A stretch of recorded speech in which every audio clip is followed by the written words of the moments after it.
What's up, guys? Welcome back to the stream. And what we're going to be doing here today is that we're going to be diving into a World War II documentary by The Front. So let's check it out. They say those who were really there never talk about it, but this isn't always the case. Eugene Sledge and Robert Leckie lived through experiences that many of us cannot even begin to comprehend, and wrote acclaimed memoirs. And by the way, if you haven't seen Band of Brothers or The Pacific, I suggest watching it. It's really good. They're both pretty good. They're on HBO Max. Memoirs that give us a glimpse of what really went on in the Pacific. In Europe, George Wilson fought from Normandy to Germany with F Company 22nd Regiment, making it out alive when so many of his comrades did not. His autobiography, If You Survive, is a valuable document of the struggle and suffering in the European campaigns. Yeah. There's no right or wrong way to process trauma. Some opt to share their experiences, others try to forget them. Yeah, because on both fronts, on the Pacific and Atlantic fronts, you know, to each of those fronts were their own special, unique hell.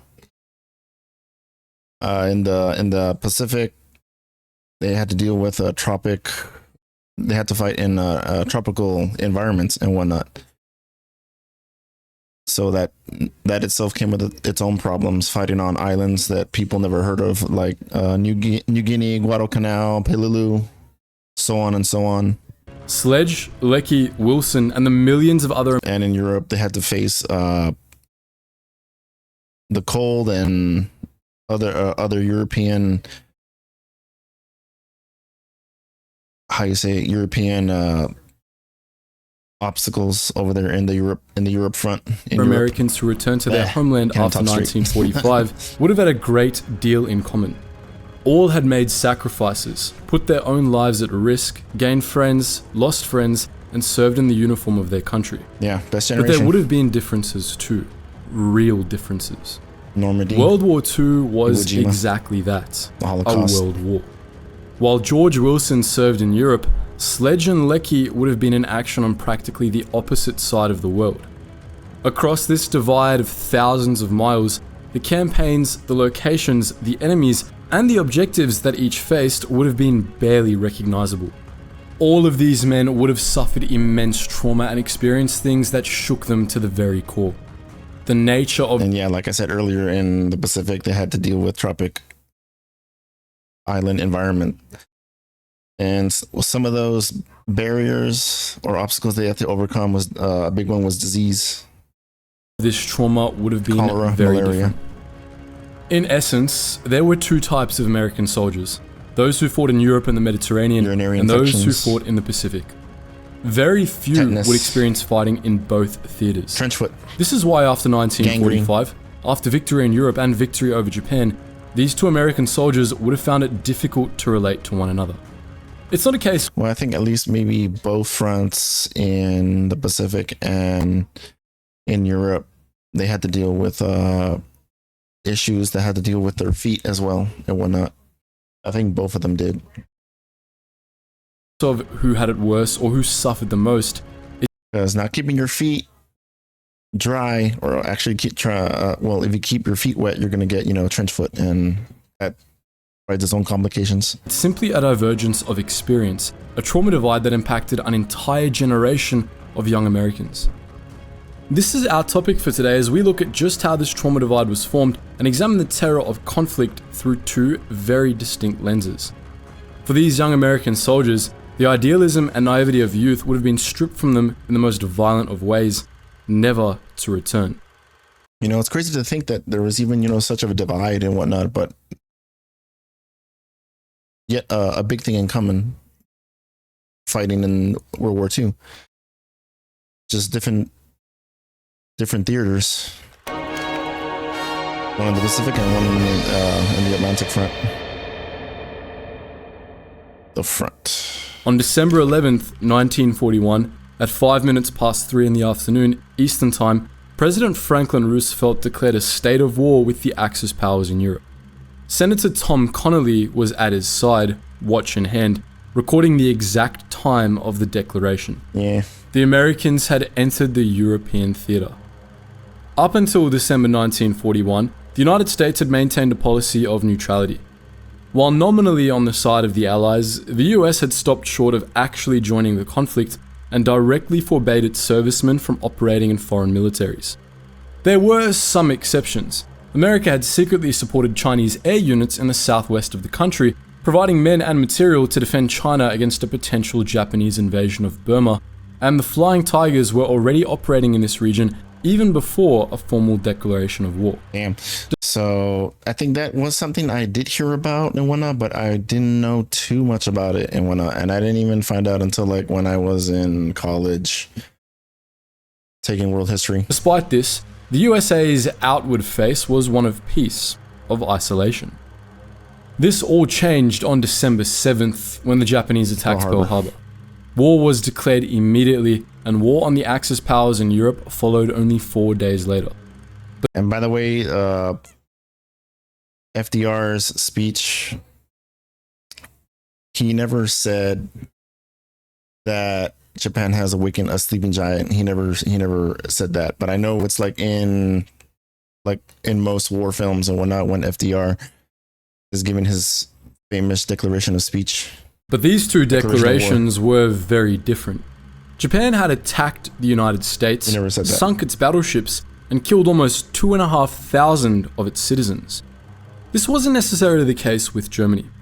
Other than a few isolated U-boat attacks, the United States had been mostly left alone by the Axis forces in Europe. Hitler was caught off guard by the Japanese attack on Pearl Harbor. He hadn't expected such a bold move from his Asian allies. He was surprised, but impressed, perhaps a little too impressed. Hitler felt that a swift victory in the Pacific, executed by Japan's formidable armed forces, would leave the Japanese free to put the squeeze on the Soviet Union from the east. So, on December 11th, 1941, Hitler overestimated his Japanese allies and declared war on the United States. That's crazy. Roosevelt had no choice but to follow suit with a declaration of his own. But declaring war and prosecuting a war are very different things. You know, it's kind of crazy to think that America was fighting on both fronts, like split down the middle, so to speak.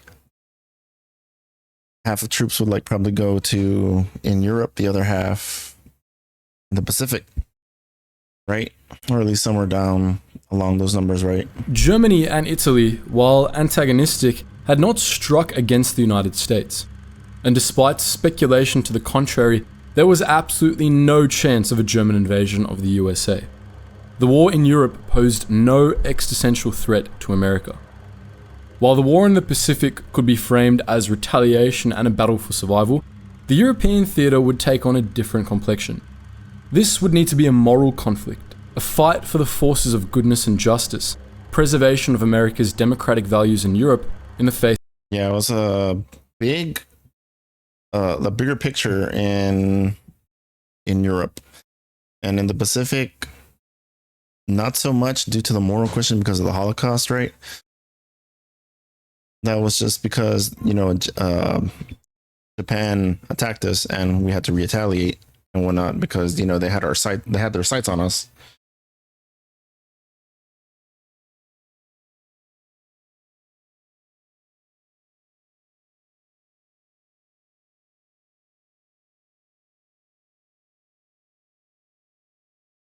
Sorry guys, I was freaking having to text my mom. Where was I? So yeah, the Holocaust was like, you know, the moral goal of doing the right thing, right? While in the Pacific, it wasn't necessarily, you know, that motive and whatnot. However, the Japanese did, however, practice experiments on other people that weren't necessarily Japanese, such as they would experiment on the Chinese or the Philippines, the Filipinos, and, you know, anyone that weren't them, and they they committed atrocities as well and whatnot. Case of access Just to as equally as totalitarianism. bad. From our vantage point, some 80 years later, this seems pretty straightforward. When faced with a crime so heinous and horrifying as the Holocaust, how could there be any other option but go to war? In fact, it wasn't quite as simple as this. The American government, and indeed the American people, knew about Hitler's persecution of Jews long before the outbreak of the war. Yeah. The United States admitted many refugees from mainland Europe as the true magnitude of the Holocaust began to become known and turned many others away. It's also important to remember that anti-Semitism wasn't confined to Nazi Germany. It existed in the United everywhere. States too. In Ken Burns' acclaimed documentary, I mean, think about it, guys. It was the 1940s and whatnot. I forgot exactly when Jim Crow started to become a thing, but I probably can imagine somewhere around maybe that time or a little bit after, before the civil rights movement and Martin Luther King. So it wasn't just the Holocaust itself and whatnot. There was like not a lot of, how you can say, self-realization, I guess is a good word. the US and the Holocaust, he describes how the United States government was reluctant to overplay these moral aspects of American involvement in the war, in fear that the American people would not consider ending the plight of European Jews to be a worthwhile cause. It wouldn't be until the liberation of the concentration camps in the spring of 1945 and the harrowing newsreel images of human beings pushed to the very brink that the American public truly confronted the reality of the Holocaust and what this meant for humanity. Yeah. There's a famous photograph taken just after the liberation of the Netherlands in 1945 of American soldiers walking hand in hand with a line of tiny Dutch children. The children were not more than 4 or 5 years old, wear the long, laid tunics. Sorry to pause it, but I have seen this photo in my history class and whatnot. Thankfully, I had a pretty good history teacher who tried to cover as much ground as possible. That are traditional in the country. White bonnets, caps, spelt with a K, on their heads, and wooden clogs or klompen on their feet. For the American GIs, this would have felt very different to what they were used to back home, Culture shock. where kids wore more modern dresses and trousers and leather shoes or plimsolls of canvas and rubber. The American troops in Europe would have had something of a culture shock. The linguistic boundaries in France, the Netherlands, Belgium, and Italy would have been difficult to overcome, and the towns and villages they passed through would have been worlds away from those that they left home in Nebraska, Missouri, Texas, or California. And yet, at the same time, not so far away. The United States is a relatively young nation, less than 2 centuries old in the 1940s. And while people came from all over the world to start a new life in America, the majority of soldiers serving in the armed forces were of a European background, perhaps several generations removed, or just 1 or 2 generations removed in some cases. Yeah. For many American soldiers, there may have been a sense of reconnection with lands they'd heard about through grandparents or older family members. They might have felt a closer link to the soil on which they fought compared to the soldiers fighting further east in the Pacific. This may have brought its own trauma. Around 1.5 million Italian Americans fought in World War II, roughly 10% of the total deployed forces. Many of these soldiers would have been in direct opposition with Italian forces, killing and being killed by troops with a shared heritage and culture. In the Isn't that crazy? Pretty much, fighting against your own. That's crazy. Far East, American troops saw action in the Solomon Islands, Papua New Guinea, Palau, the Philippines, on the islands of Japan themselves, and in other locations across the Pacific. The people, the languages, the cultures, and the landscapes these soldiers encountered would have been completely other to anything they had known back in the States. Yeah, like I said earlier, they had there was different terrain. They were in a more tropical environment, while in Europe it was either a little bit more, around at that time, somewhat more tame than tropic and whatnot. Sometimes sunny, sometimes a little fresh. Then in the winter, really, really, really cold blizzards. Being deposited into a world so different to anything these young men had encountered before, a world filled with death and destruction, would have brought with it its own kind of terror. There were Japanese Americans serving in the United States Armed Forces, even as their families back home were rounded up in internment camps. 33,000 Japanese Americans served during the conflict, many in Europe, with others acting as translators and interpreters in the Eastern theaters. Around 800 would give up their lives in an Yeah, there was a lot of discrimination, anti-Semitism, the whole list and whatnot, everyone was pretty much, trying to, had to like look over their shoulder. American uniform. But for the majority of American soldiers in the Pacific, this would have been a bewildering and frightening world. Whether this made it easier to compartmentalize the trauma on their return home, to file it to one side as something that happened long ago in a location far, far away, is unclear. And by the way, if you guys haven't seen or heard of a HBO mini series called Band of Brothers or The Pacific, I highly recommend them. What is clear is that soldiers in Europe and soldiers in the Pacific experienced the horrors of war in their own ways, each no less legitimate and horrifying than the other, but unique and distinct. When American troops landed on the beaches of Normandy with their Allied comrades in 1944, it was June. By the time the offensive and the war ended, it was almost a year later. This meant that troops faced a winter at the front, and winter in Western Europe can be severe.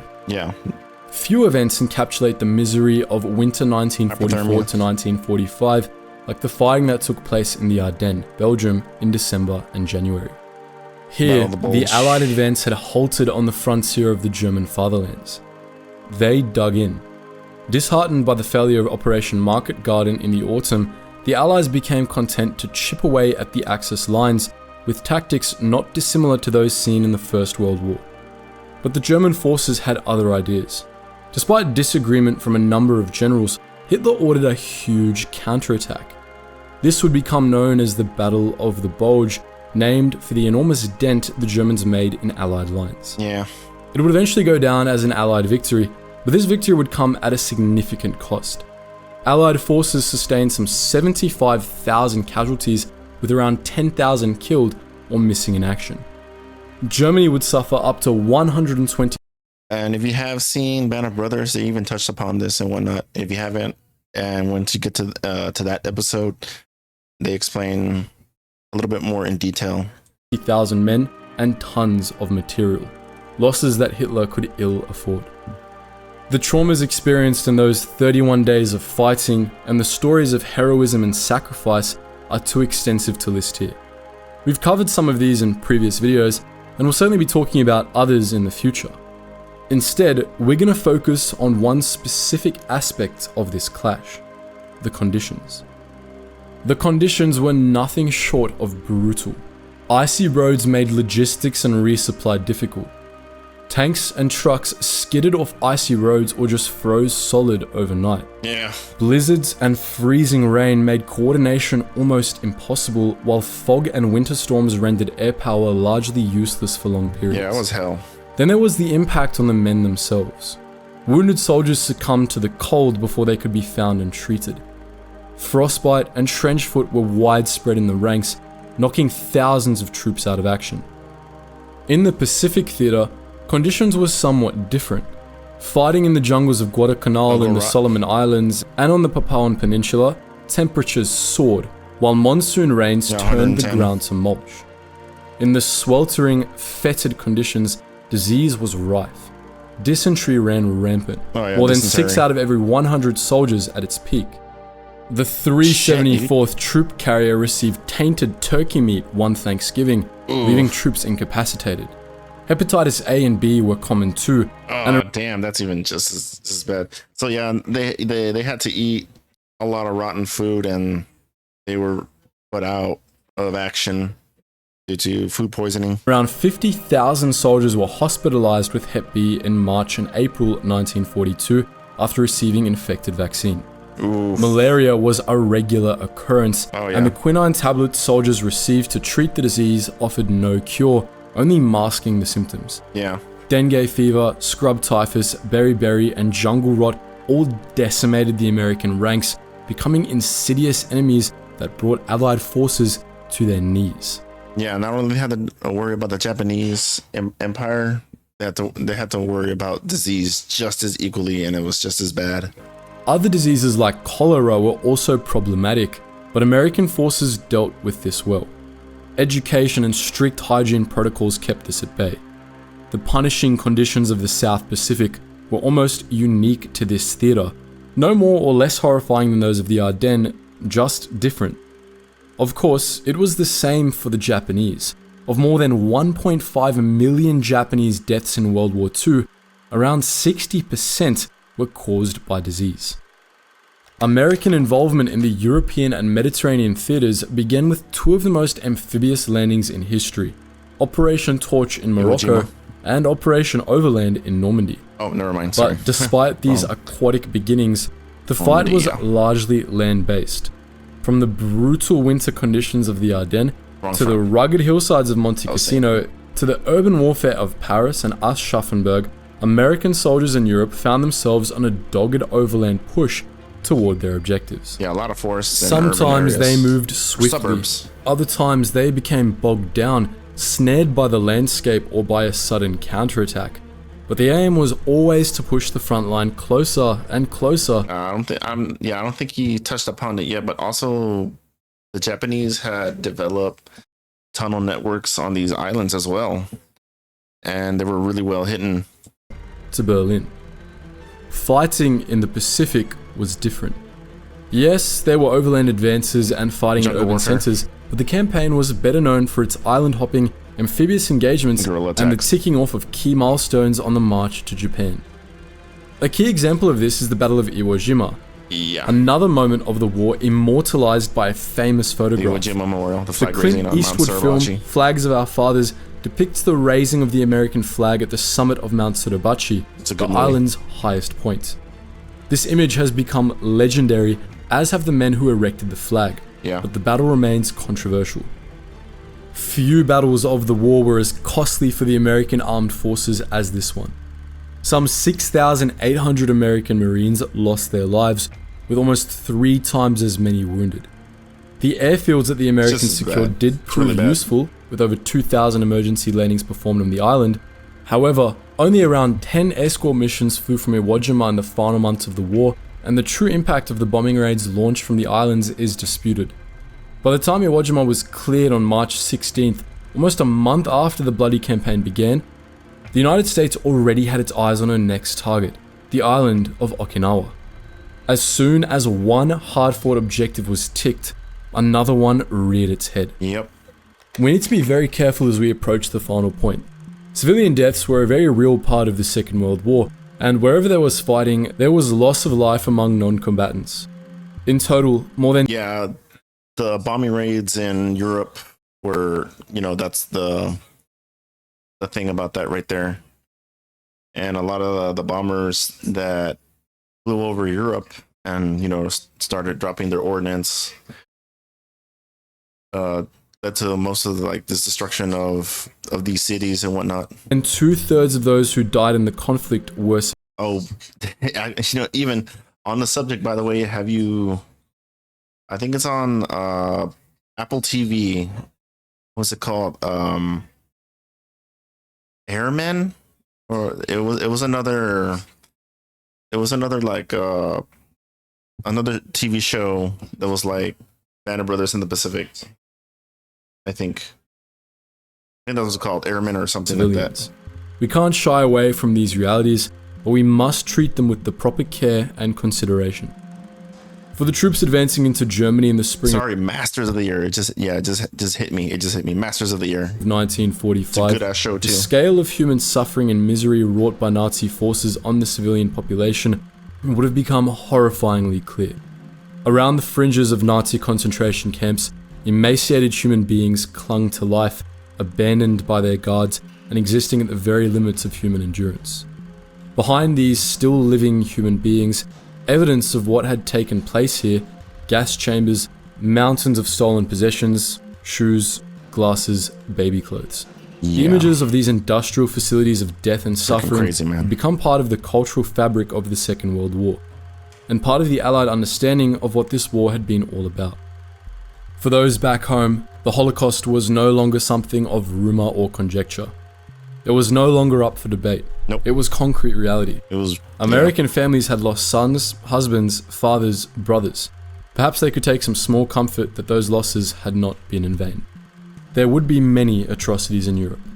The Nazis killed indiscriminately in French villages as they sought to put down the local resistance, and Hitler himself would authorize the destruction of women, children, and the elderly in the fight against partisans in Yugoslavia. Yeah. The Allies would commit their own atrocities too, across all theaters. Anybody who basically wasn't the Aryan, that part of the Aryan race, they got rid of.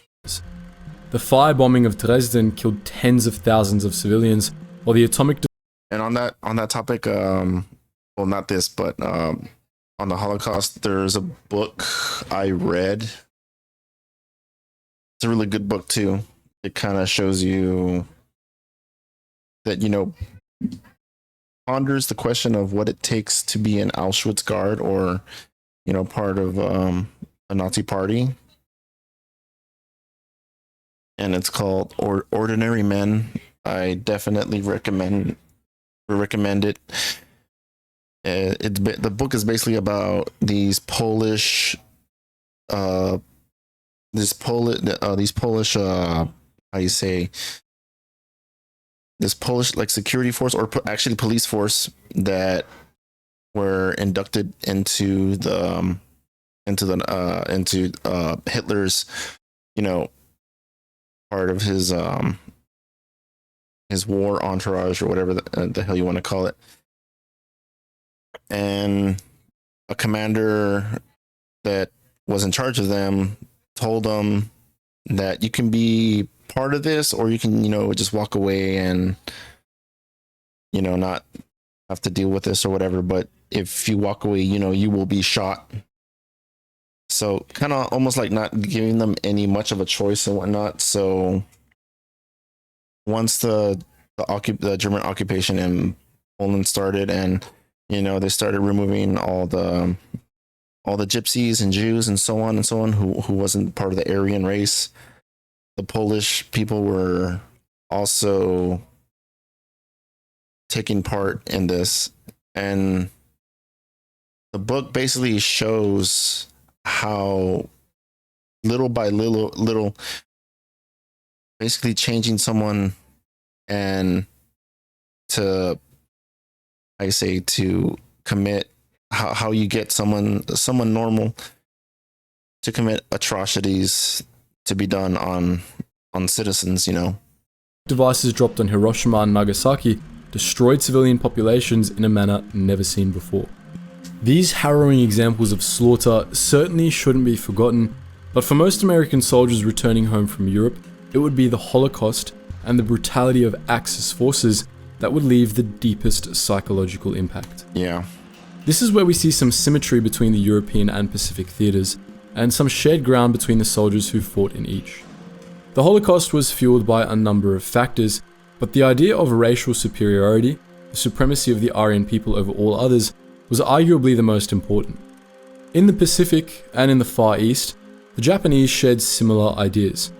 Social conditioning led Japanese soldiers to feel genetically and racially superior to their Chinese counterparts, for example, facilitating the wholesale murder and extermination of Chinese civilians during the occupation of Nanjing and other locations across the country. Racism formed the basis for other parallels too.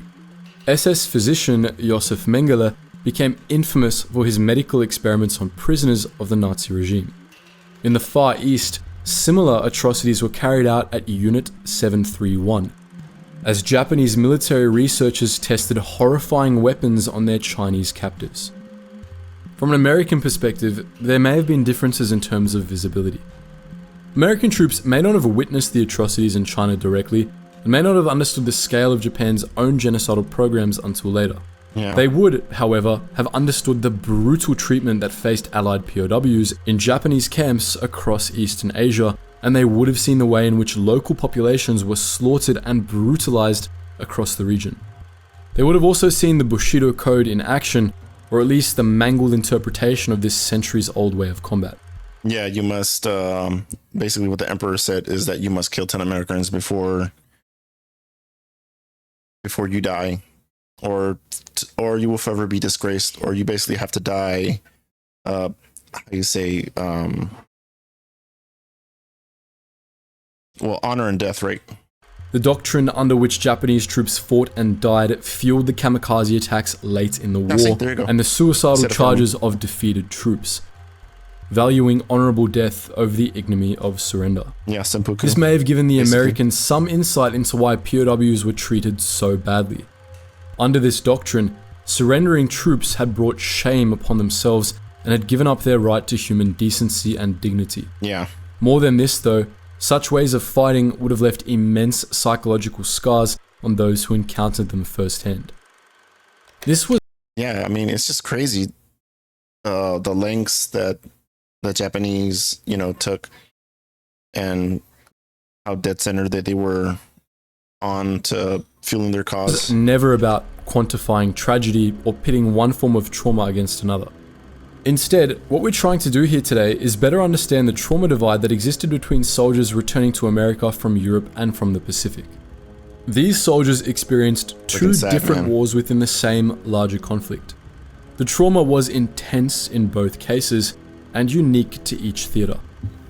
Over time, we hope, these scars may have faded, become a little easier to manage and deal with. Some soldiers put their experiences into words, either in books and TV documentaries, or simply in stories they told their families and friends in the decades following the war. Yeah, so like I said earlier on, if you haven't seen Band of Brothers or Masters of the Air, and lastly, The Pacific, all those three shows are really freaking good. The only thing is that Masters on the Air is on Apple TV. Others kept them locked While The Pacific and Band of Brothers is on HBO. away, preferring to repress these memories rather HBO than Max. relive them. Regardless of the manner in which these men worked through their trauma, none would forget what they went through during those years in the 1940s, taking the true horror of war with them to their graves. Even today, these memories are very real for so many people. In 2021, around 122,000 veterans of American Second World War campaigns were still with us, still remembering what they saw on the battlegrounds of Western Europe and on the islands of the Pacific, the friendships they forged, and the brothers they lost. But what do you think of this topic? How did surviving soldiers process the horrors they endured and go on with their lives after the war? Let us know all that and more in the comment section below. And as always guys, thank you so much for watching, and I hope you learned something new. Oh yeah, man, that was a hell of a good video. It's just, there's always something to learn about World War II. There's no stone that should be left unturned, and should always try to learn about it as much as possible. It's something new, right, guys? So yeah. Anyways, guys, well, that's gonna be it for me right now. So we'll catch you guys on the next one. All right, later, guys.